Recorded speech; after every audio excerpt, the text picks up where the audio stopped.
төрт айдың шамасында Marina Health компаниясының дәрілік өнімдерін ішіп, застерокаротин анабаны ішіп, жақсы результат алған тұрып, мачам жақсы шығады.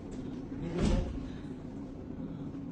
2 ай, 3 ай бұрын сондай почка ауыстырам деп Түркия еліне көпшіліктен помощь сұрап не істеп едім. Сонда жолдасымның жұмысына арқылы Таниш апаны кездестіріп, осы айтып, осы компанияның өнімдерін ішіп көр, жақсы пайдасы тиеді деп.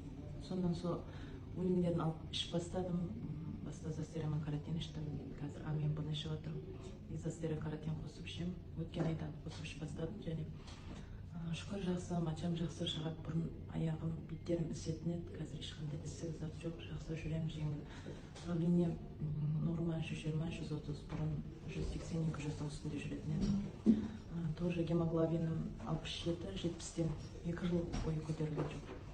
Осы 2 ай іштім, қазір 103-ге көтерілді.